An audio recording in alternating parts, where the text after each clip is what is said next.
ऐसे अपराधी को क्या सजा देंगे साहब आप? कि वो मौत के सिवा कोई सजा नहीं हो सकती इसके लिए, फांसी होनी चाहिए। और क्या होगा? इसको अवेयरनेस से फायदा तो भी, कलंक है ना ये तो समाज के अंदर, कहाँ जाएंगे? सुना आपने, ये दर्द है उस दरिंदे भरत सोनी के पिता का, जिसके बेटे ने एक मासूम बच्ची के साथ हैवानियत की है। आरोपी के गरीब पिता का कहना है कि उन्हें बहुत शर्म आ रही है। उनके बेटे ने बहुत खराब काम किया है और उन्हें कहीं का नहीं छोड़ा है। वे बार बार अपने आंसू पोंछते हैं। बेटे की करतूत से शर्म से गड़े जा रहे हैं।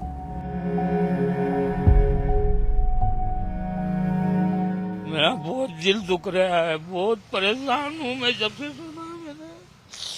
मैं क्या बताऊँ मैं आपको मेरे अंदर की बात। बहुत परेशान है, हम पूरा परिवार परेशान है। 25 सितंबर को महाकाल की नगरी उज्जैन से एक ऐसी खबर आई जिसने इंसानियत को तार तार कर दिया। सतना से एक नाबालिग उज्जैन पहुंची, जहां 24-25 सितंबर की रात उसके साथ रेप की घटना हुई। घटना के बाद बच्ची बदहवास नग्न अवस्था में खून से लथपथ मदद की गुहार लगाती हुई करीब 8 किलोमीटर तक पैदल चलती रही, लेकिन किसी ने उसकी मदद नहीं की। आखिर में एक आश्रम के पुजारी राहुल शर्मा पीड़िता की मदद के लिए आगे आए और बच्ची को पुलिस को सौंपा।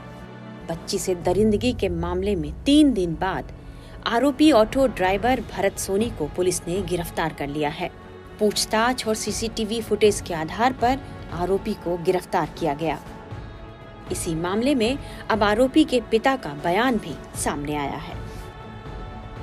बेटे की करतूत और दरिंदगी की खबर जब से इस पिता को लगी है, वे टूट गए हैं। मेरी बेटी होती तो मैं क्या करता, कहकर वे सुबक पड़ते हैं। पुलिस उसको ले गई और जिस बच्ची के साथ में ये दुष्कर्म हुआ है, ये अच्छा नहीं हुआ, ये मैं कहना चाहूँगा। बच्ची किसी की भी हो, मेरी भी बच्ची होती, मैं क्या करता? मैं यही बोलता कि उसको कठोर से कठोर सजा मिलना चाहिए, और क्या कर सकता हूँ। मैंने तो बच्चे को सिखाया नहीं, अगर उसने किया तो उसको सजा मिलना चाहिए, और नहीं किया तो मुझे भोलेनाथ पे विश्वास है कि वो जल्दी छूट जाएगा, और अगर गुनाह किया है तो उसको जल्दी से जल्दी सजा भी मिलना चाहिए। चाहे वो कोई भी हुआ, मैं भी होता तो मेरे साथ में भी ऐसा ही होना चाहिए। बाकी कोई माँ बाप ऐसा तो सिखाता नहीं है बच्चे को कैसा कर।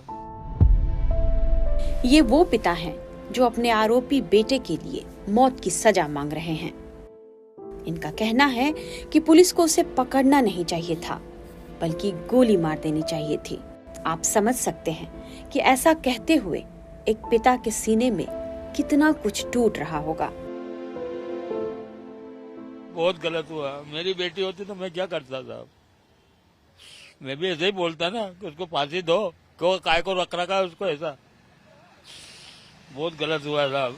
तो क्या करते हैं बताओ? पुलिस जबरदस्ती पकड़ के बैठी है, मार देनी चाहिए ना गोली ऐसे लोगों को, तो अपराधी को तो काय को रखती है? क्यों उसके पीछे इतने आदमी लगा रखे? क्यों कोर्ट कचहरी भगते हैं ये? ऐसे अपराधी को तो तुरंत मारना चाहिए। ऐसे अपराधी को क्या सजा देंगे साहब आप? सिवा मौत के सिवा कोई सजा नहीं हो सकती इसके लिए, तो फांसी होनी चाहिए। और क्या होगा?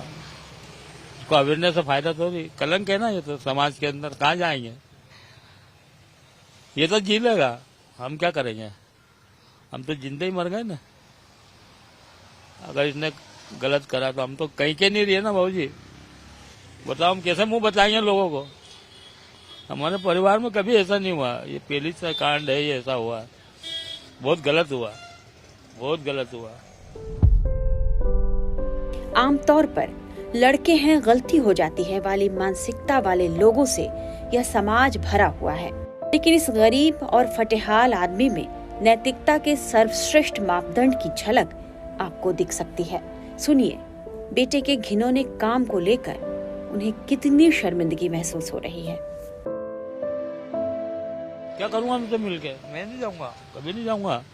मैं जिंदा हूं जब तक तो मैं नहीं जाऊंगा उसके पास में, कभी नहीं जा सकता मैं। मेरे यहाँ मौत हो जाएगी तो मैं आने नहीं दूंगा उसको।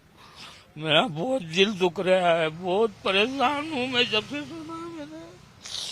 मैं क्या बताऊँ मैं आपको मेरे अंदर की बात। बहुत परेशान है, हम पूरा परिवार परेशान है। रोटी तक नहीं खा उतर रही हमारे गले में से। चाय पी के टाइम पास कर रहे हैं हम। बहुत गलत हुआ है ये, किसी के भी साथ में हुआ, बाकी बहुत गलत हुआ।